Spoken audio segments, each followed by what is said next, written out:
This is a Main Hustle Media podcast.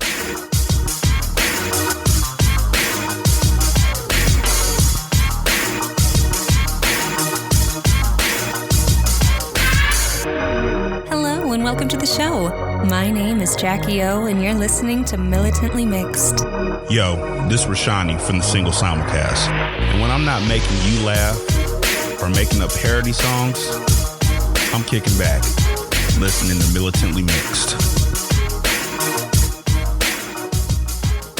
I would like to acknowledge that the Militantly Mixed podcast is recorded on the traditional lands of the Chumash and the Tongva people, and I wish to pay my respects to the people of those nations, both past and present. Hey y'all, welcome to Militantly Mixed, the podcast about race and identity from the mixed race perspective. I am your host, Charmaine, aka Mixed Girl Maine, the busiest mixed race, bisexual, polyamorous, atheist, comic book nerd, cat mom podcaster in this podcasting game. This is episode 96, and I'm going to continue on with what I did last week, which is focus the episode on what's going on currently in the world related to the uprisings. I personally, Charmaine, Mixed Girl Maine, do not have the capacity right now to focus on many things outside of what's our current state of life, of existence.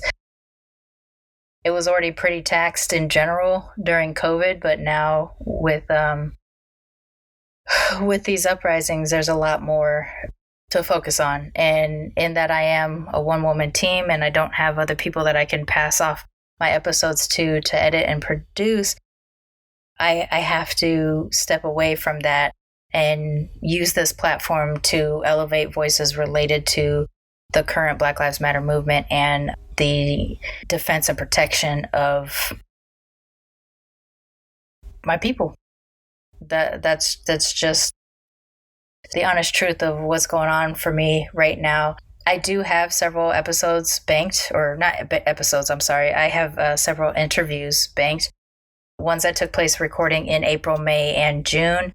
And they all were scheduled. I'm even staring at the schedule right now as I talk to you on what dates certain people's interviews were going to go up. And I can't focus my brain in that way right now. Even to just sit there and edit through this is going to be challenging after I'm done recording it, let alone trying to focus and pay full respect and honor to the people who have chosen to share their stories with us for Militantly Mixed. If I'm not in a good headspace, I'm not going to pay the right attention and honor to their stories, and I don't want to slight them that way in any way, shape, or form. I want them to know that I'm grateful for them sharing their stories and that their stories deserve the major spotlight on the day that I release their episode. So I hope that is something that y'all can stay with me on and appreciate too. If you haven't listened to the whole show and you do rely on hearing the mixed race narratives every week as part of your getting your mixed ass life throughout the week, I do encourage you to go back and listen to some of the earlier episodes maybe, or if you have been with me since the beginning and you do listen every week, maybe there's some special ones from the past that you can re-listen to or use those to share and highlight stories for other folks. Otherwise, I think, I need to use this platform right now to focus on that. To focus on the uprisings. I do want to make note of something from last week. So last week when I recorded, I think I had said that it was in the wee hours of the morning because I was dealing with the turtle mode that I was in, the PTSD and sort of the panic dreams that I was having. I wasn't really of clear mind. I'm barely of clear mind today. I'm better, but barely in clear mind today. And I kept using the term rebellion because I knew I didn't want to use the word riots, but the word that I wanted to use was escaping me and I couldn't get there. So I kept using the word rebellion last week, it's fine, but it doesn't encompass everything that I feel like I want to say when I was talking about it. And then in last week's social distancing virtual hangout, one of our regulars, Celise, had said uprisings. And as soon as she said it, it clicked into place. And it was like, that was the word I was trying to find that I couldn't find. So in going back to last week's episodes, I do kind of want to use the word uprising more than using the word rebellion, although they are linked. I feel like uprising is more of an inclusive term because this is a intersectional event. Not even saying event is a poor choice of words. A lot of things are happening at the same time. We're not just dealing with a single solitary protest. We're dealing with a very, very layered situation. You have your peaceful protesters alongside your violent protesters, because there is violence in some forms of protest. You have your unrelated looters and I guess you can kind of tack rioters on there who are just doing stuff because the opportunity is present and they're not linking it to the actual protest or the meanings behind the movement. And then you actually have your active police brutality that is happening in the face of people protesting police brutality. So there's a lot of layers to the events that are going on right now, and thoughtful usage of words and terms is important. And I wasn't in a state last week where I could. I just didn't have a clear enough mind to get to the word that I was trying to use. So going forward, and you've probably seen it in my post this week too, that I am using the term uprisings more, because I do think that is more accurate of what is going on. So a couple things that I do want to cover will be related to what Militantly Mixed is doing and how, if you want to participate through Militantly Mixed, you can. And then other parts of it are resources outside of Militantly Mixed that should get some light and is getting light out in the world, but I don't want to ignore it here. So this is going to be a pretty beefy show notes week. You can go to the show notes and find several links, because I'm going to put a bunch of things in the show notes this week for you that needs resources. Mind you, I will always say that, you know, the stuff is out there. Like right now, you don't even need Google. You just need your regular social media channels, because people are tweeting and Instagramming and Facebooking and and TikToking all the different things that are available to you. So it should be fairly easy right now to find places to participate. What might be a little bit difficult is vetted places, so that you know that the vast majority of the money is going to go to the right people, versus going into the operation costs of the charities. So let's start with there, and then we'll kind of get into the topic that I wanted to talk about today. In terms of what Militantly Mixed is doing right now, besides using the show as an opportunity to talk about these things, we have partnered with the Bail Project, which is an organization that I've followed for many years. I have a personal passion about wrongful convictions and issues related to bail. There's a lot of people, in particular Black and brown people, that are disproportionately affected by bail being the reason they are still locked up, even if they haven't been charged. I would assume by now that you would have access to this information, but it is still possible that you may not have heard of this story. A few years ago, there was a man named Khalif Browder, who, a young adult, was arrested for fitting a description. He was a victim of stop and frisk in New York. He had a backpack, and that was pretty much the description, black man with a backpack. And he was arrested for an alleged burglary that had happened. He was not guilty of this crime in any way, shape, or form. He was coming home from a party when he was arrested. His bail was put up at $10,000, which his family could not afford. And he was detained in Rikers, which Rikers is one of the most notoriously violent places for people to go. And he was incarcerated there for 3 years without being charged. He was brutalized by other inmates and correctional officers, and he spent about 2 years in solitary confinement or in some form of solitary. And when he was finally released, he did some activism work about bail reform and the treatment of inmates. But the time that he suffered in prison destroyed his mental health. Like there's no nice way to say it. His mental health was greatly affected by the abuse that he received in Rikers, and he eventually hung himself at home. And he is not an uncommon story. He's probably the most known story right now in terms of recent years, but this is not an isolated event. This is not an exception to the rule. And it's because of stories like Khalif's that I started paying attention to the Bell Project. So the Bell Project doesn't just do, well, they have multiple sides of their action. One side is to push for bail reform and actually bail release, getting rid of the bail system as it currently exists throughout the country. And then the other part is to assist people who are in need to get their bail paid, especially for people like sometimes it's the case of a person who can't afford a $300 bail and they're stuck in jail for a very minor infraction. And sometimes it's a desperate situation like Khalif being an innocent man who was a victim of stop and frisk and left in incarceration for 3 years without being charged. So it is an organization that I follow, I believe in, and that is why I chose to partner Militantly Mixed with them.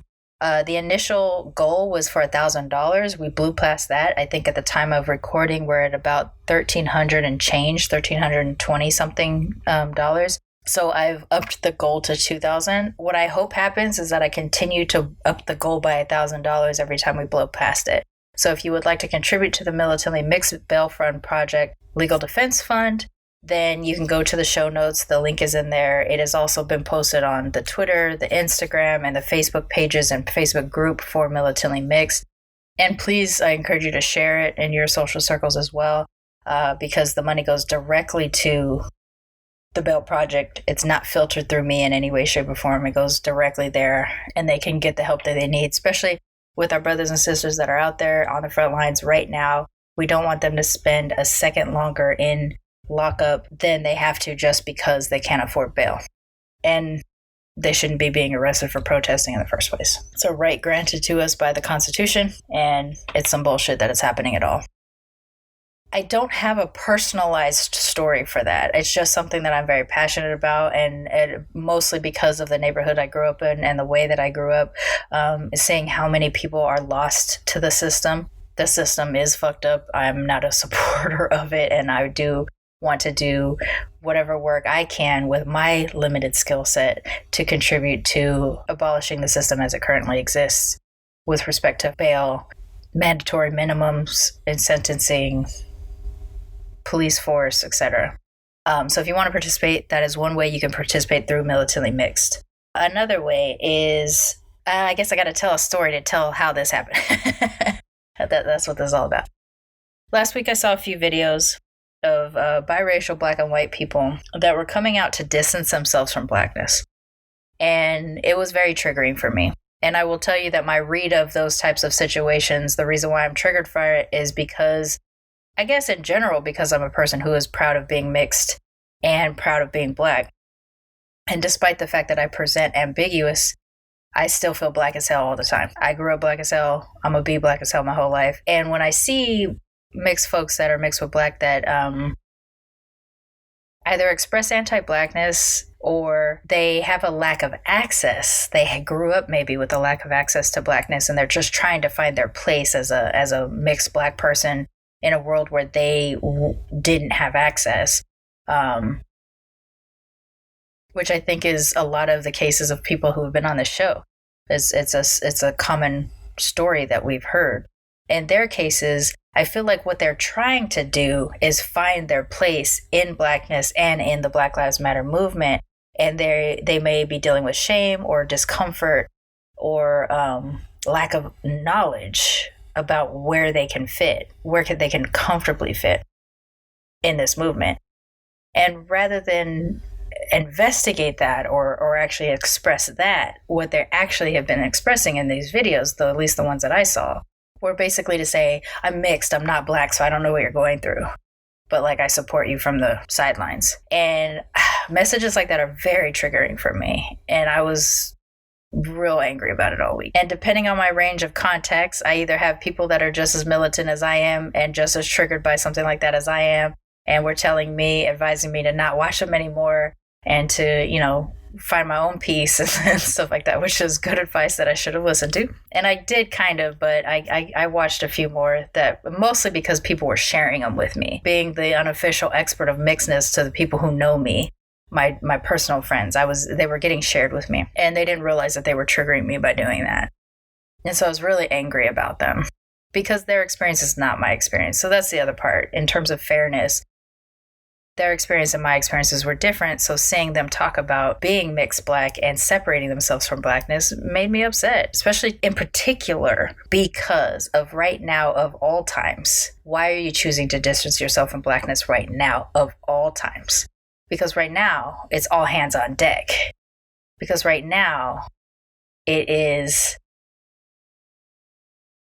uprising against a system of racism that is so fucking old and so fucking embedded that even our own people do it to ourselves.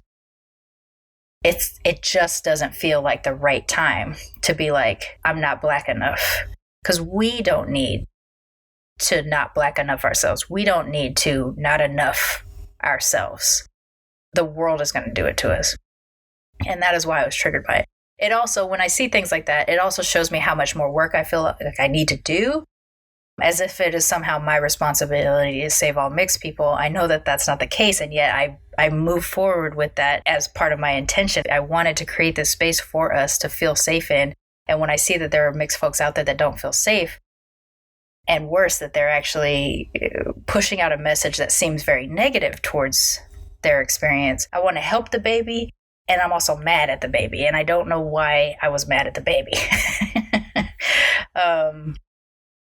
So yeah, I've been going off about it on social media and listening to other people talking about their access points to Blackness and also struggling to figure out how loud their voice is allowed to be right now.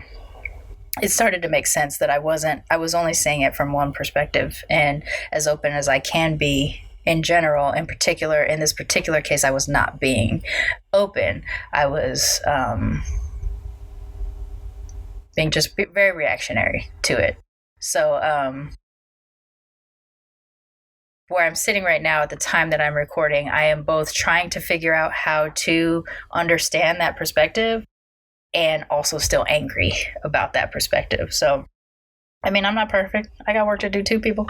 And so that's what was happening last week that was triggering my anger.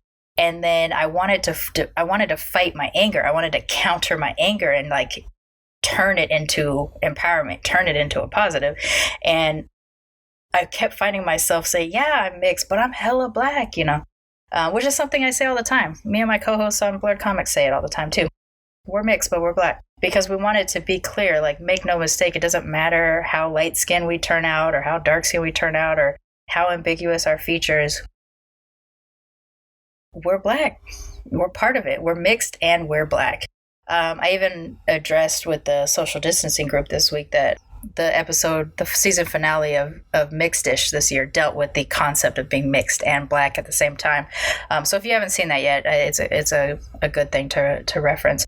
So in response to my anger about those videos and me trying to find a positive outlet to exercise that anger, I created a t-shirt on the Teespring store that says mixed and hella Black. And not but. Because I want y'all, especially those of us mixed Black, I want y'all to feel empowered by your mix. I want you to feel empowered by everything that you are mixed with, or I want you to feel empowered by what you identify with the most. We're complicated people as mixed folks. We have complicated relationships with our various ethnic groups. I've talked about it before. Even though I'm technically half white because both of my parents were half white, I didn't grow up around white people and I didn't grow up around my white family. So I don't have a white culture access point. I have one relative that I grew up around and I have access to certain aspects of her culture that she shared with me, but it wasn't all encompassing. It wasn't the majority of what I had access to. So it's hard for me to claim whiteness. It's easier for me to claim Britishness because of the kind of white relative I had. But I was raised as a Black girl. I was raised as a weekend Japanese whenever I was with my Japanese family, but I was predominantly raised a Black girl. So I identify very heavily with my Black side, and that's why I call myself hierarchically mixed, meaning that I first identify as Black first, and then Japanese, and then British. And till the day I die, I'm going to be Black as hell. And I am empowered by that. I know that's not everybody's story, but I am empowered by that. And so I wanted to find a way to channel my anger into something positive. And then I designed this shirt that says mixed and hella Black. And I was hyped. Just in the designing of it, I was hyped and I was excited. And I can't wait until it gets here. And I'm mad that it wasn't a 24-hour turnaround. I was so excited. So I put the shirt up with the intent that 100% of the net profits of the shirt of any purchase will go to Black Lives Matter. What that means is, what I mean by 100% of the net proceeds is Teespring, as the printer of the shirt and the processor, takes a big chunk of it. I don't know the exact percentage. They take a chunk of it though. And that's their processing fees. That's their thing. I have no say. That's what's the agreed upon thing while doing something on their site. They're going to get all that money. The remainder of the money, so it's about $12 to $13 per shirt and hoodie, and I think it's about $5 to $7 per tank. All that money is net profit, and all of that is going to Black Lives Matter. I am not taking any cut of this shirt, because that's not what it's for. It's for you to feel empowered in your mixed Blackness if you are mixed Black. And the proceeds are going to go to Black Lives Matter. So now Militantly Mixed has 2 portals into sponsorship or donations, if that's how you want to do your activism. If you want to do it through Militantly Mixed, you can contribute to the Bell Project Legal Defense Fund or the Mixed and Hella Black Lives Matter proceeds. Teespring takes about 7 to 10 days to get the money out. So the first purchases of shirts started on Friday of last week. So probably by Friday of this week to Monday will the first bits of money start rolling in. I will donate in chunks of $100 so that I'm not just sitting on that money for a long time. I'd rather it get out there faster. But, orders come in and some of them are for $9 profit. Some of them are $12 profit. I don't want to be nickel and diming it. I'd rather just send it out in a nice little chunk, but I don't want to wait too long. And I will continue to post those receipts for y'all so that you know where your contributions are going. So that's how Militantly Mixed is doing things on the financial support side. I'm also going to list in the show notes the various victim funds that you can donate to for George Floyd and Breonna Taylor and Sean Reed and Tony McDade. Whichever ones that I can see actively going on right now, I will post a link to at the time that I finish producing this episode. So that's how we can contribute. Like if you want to give directly to them, please give directly to them. Absolutely. But if you want to go through Militantly Mixed, those are the 2 ways. The Bell Project link or purchasing the Mixed and Hella Black shirt. Honestly, if any purchases happen in the Militantly Mixed store right now, if you get a Militantly Mixed t-shirt or mug or something like that, even that I will give to Black Lives Matter. I think that's the best usage of our funds right now. And I'm sorry, my throat is really scratchy because I've been talking a lot over the last couple days and I keep having to take breaks to cough. So when I come back and my voice sounds different, that's what's happening. Okay, so those are the ways we could do it through Militantly Mixed. I'm going to list the Google Doc forms that are circulating out about how you can support various institutions, organizations, etc. Another thing I want to do is highlight Black business right now, because that's what Blackout Tuesday was all about last week, which was sort of an accidentally hijacked effort. Blackout Tuesday last week was supposed to be where you put a hashtag Blackout Tuesday, you put a black square in your social media, and you spent the whole day, 24 hours, you weren't going to post any of your own personal stuff. You were only going to highlight Black businesses, Black content creators, Black music, Black artists, etc., as a way to sort of flood the internet with images of Black people doing stuff out there that you're not aware of, that you may not be aware of. Help promoting businesses that, don't have as much access as, big box stores or things like that. That's what it was supposed to be. What ended up happening is that people kept hashtagging those Black squares as Black Lives Matter, which was silencing. It was muting the information that was being communicated through the Black Lives Matter hashtag. So people didn't necessarily know where to go for protests, or let's say something was going down, like cops were blocking off this area and people needed to know about it. You weren't seeing that because if you hit the hashtag, all you could see was Black squares. So then we started flooding the internet with please take off your Black Lives Matter thing and just put the Blackout Tuesday thing so that we can get that information out. And it still took a couple days for that to kind of start to clear up, which is just an unfortunate side effect of something that was trying to have the best intentions. It wasn't clear enough, I guess, for people to know what to do. But this has happened before, actually. Another blackout situation has done this before. So we were trying to put it out there, but you have to be able to see someone talk about it before you do it. So I did not participate in the sense of having a Black square or anything like that. All I did was highlight Black podcasters and Black comic book creators and Black businesses that I had access to. I do that on a regular basis anyway, though, but I did it in a heavier basis on Blackout Tuesday in particular, and I'm continuing to do that. So if you do follow me on social media, Mixed Girl Maine, you will see links and tweets like that often. If you follow the Militantly Mixed page, you're mostly going to get stuff related to the show. And if I'm doing something related to activism, I will make sure that I retweet it off of and regram it off of the Militantly Mixed platforms as well. I did not do that much this week, but I'll try to remember to keep up on that, because I know some of y'all do follow me directly and I get messages from you that way. But I think most of y'all follow Militantly Mixed, which makes sense. So you're going to see also in the show notes a few links to a few businesses. It's going to be it might be nonsensical in terms of the kinds of businesses that are out there, but they're the kinds of businesses that I have access to or am supporting, including Black yarn dyers like Adela from the Lola Bean Yarn Co., who did an episode of Militantly Mixed, or Lady Dye Yarns, another Black woman yarn dyer based out of Massachusetts. There's a honey company based out of Tennessee, the T-Bar 901. She was tweeting out, like, if you want raw honey or infused honey, text me. And then the world blew up and she had to create a website last night. So if you want honey sent to you from Tennessee, I'm going to post her link as well.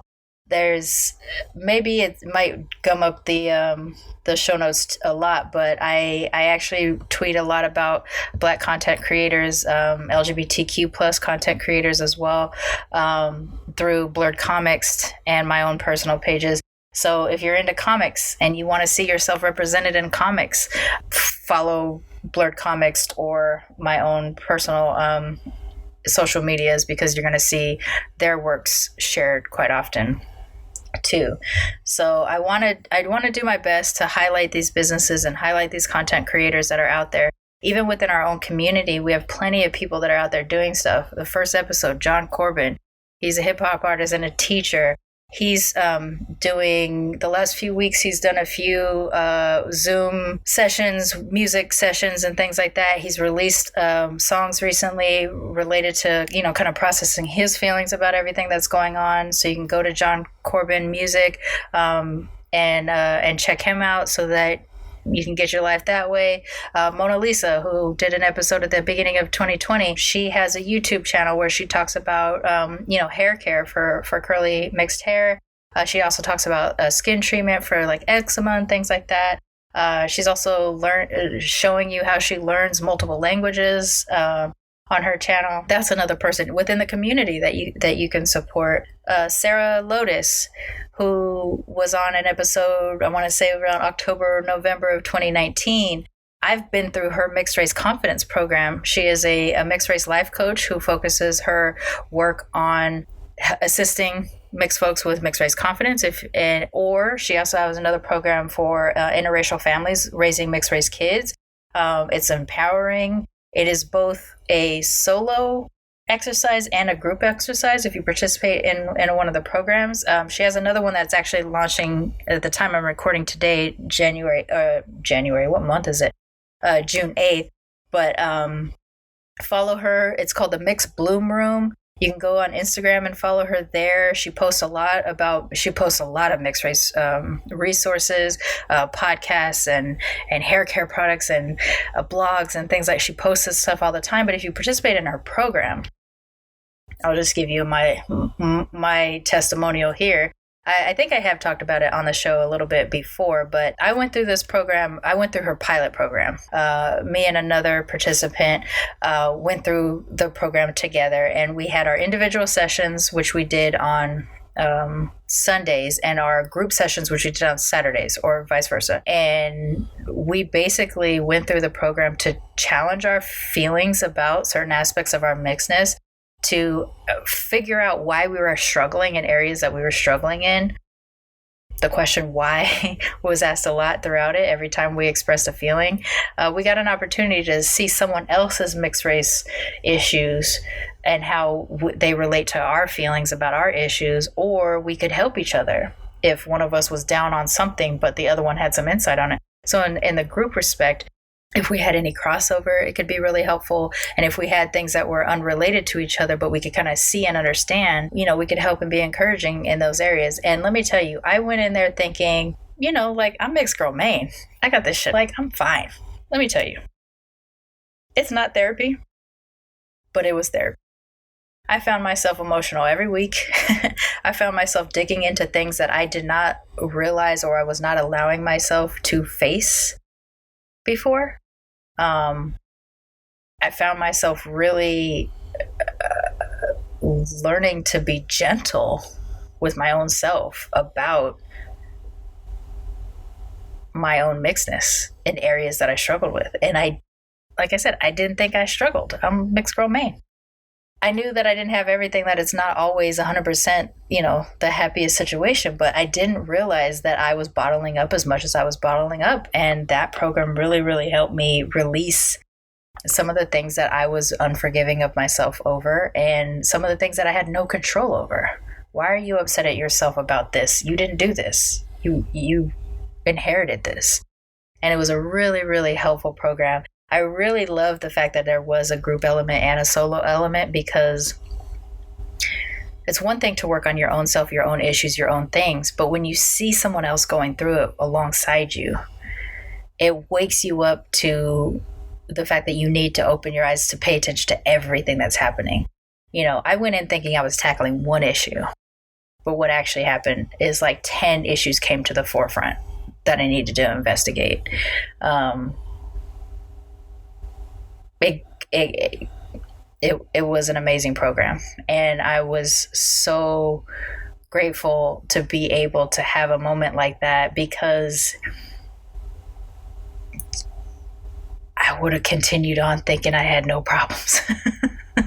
No internal problems. External, sure, but no internal problems.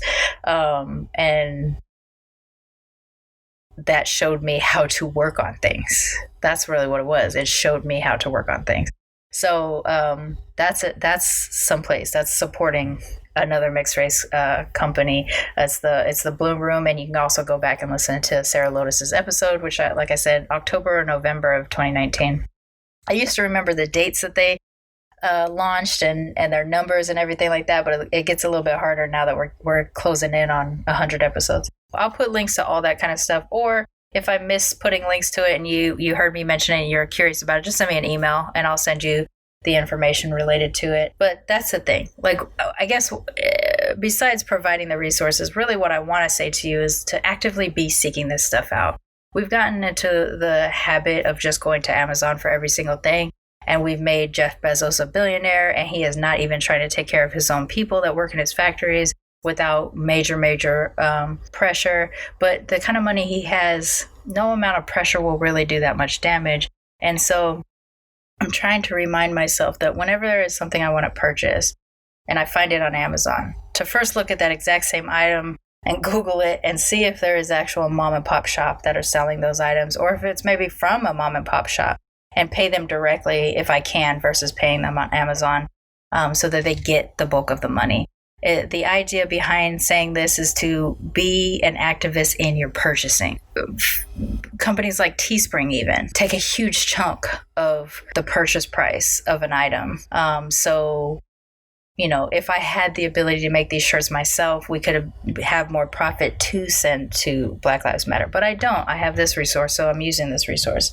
But if I find that I can, if there is actually, now that I'm saying that, if you have a t-shirt company and you want to partner up or something, get at me. Charmaine at militantlymixed.com. S as in Sam, H-A-R, M as in Mary, A, N as in Nancy, E, at militantlymixed.com.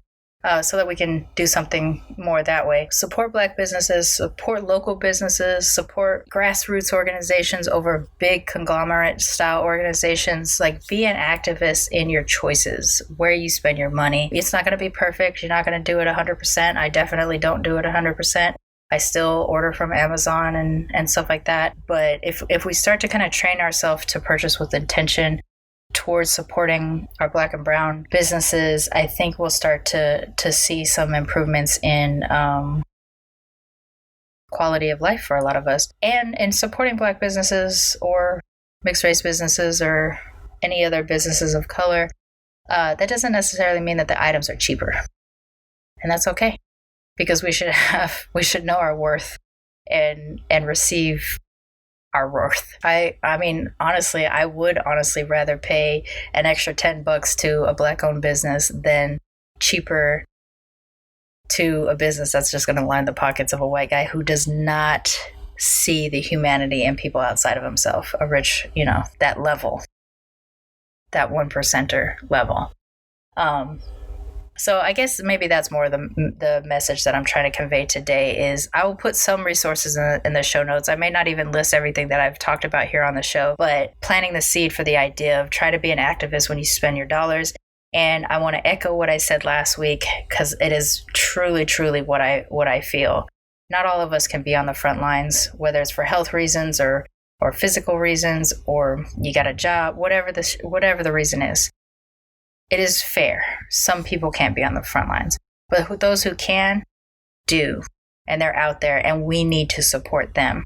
And how we can support them if we can't be on the front lines: fundraising, supporting the organization, care packages, if you're a care package type, crafts in some way, if you can make masks for people or blankets or hats or something that'll be useful out there for them, masks, balaclavas, having a place nearby that someone can seek refuge if they need something that actively helps improve somebody else. I say it all the time because I absolutely mean it. The village is more important than the individual, and we benefit as a whole population if we focus on the village. Every little thing that we can do, if our efforts are towards the greater good, or the village, it is for the greater good. I feel like I rambled all kind of crazy today. My brain, I know we all, couple months ago, we all suffered from the Rona brain. Now it's a combination of Rona / uprising brain. Still try to prioritize self-care as much as you can.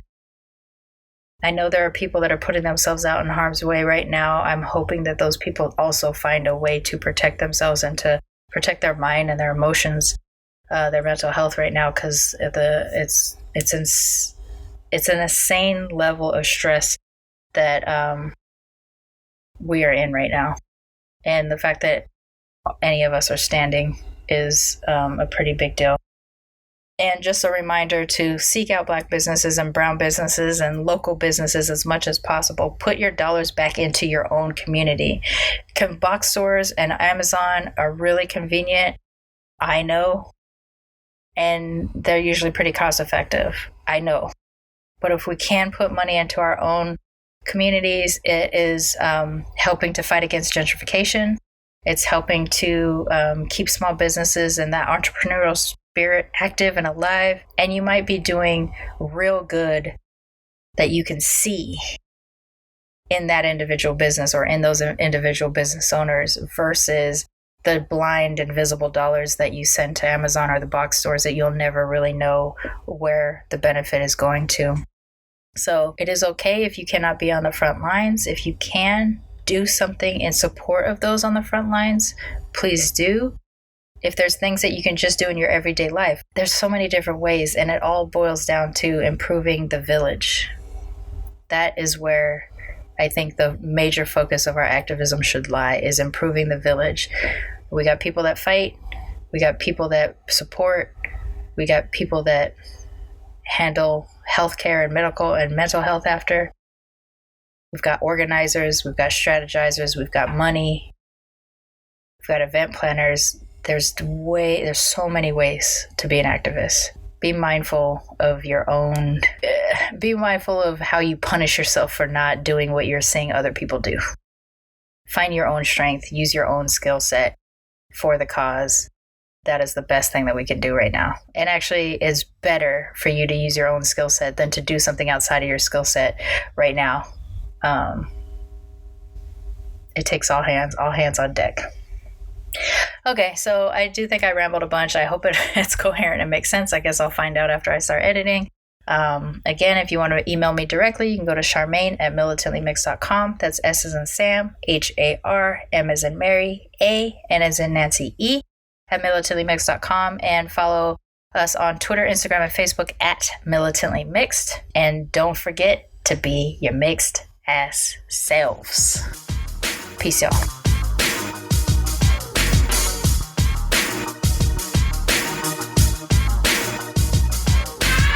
Militantly Mixed is a Main Hustle Media podcast, produced and hosted by me, Charmaine Fury. Music is by David Bogan the One. You can follow us on social media on Twitter, Instagram, and Facebook @Militantly Mixed. If you'd like to become a sponsor of Militantly Mixed, please go to patreon.com/militantlymixed for monthly sponsorship, or paypal.me/militantlymixed for a one-time only donation. And if you like what you hear on Militantly Mixed, please subscribe, rate, and review on iTunes or wherever you listen to podcasts. And don't forget to be your mixed ass self. Main Hustle Media. Turn your side hustle into your main hustle.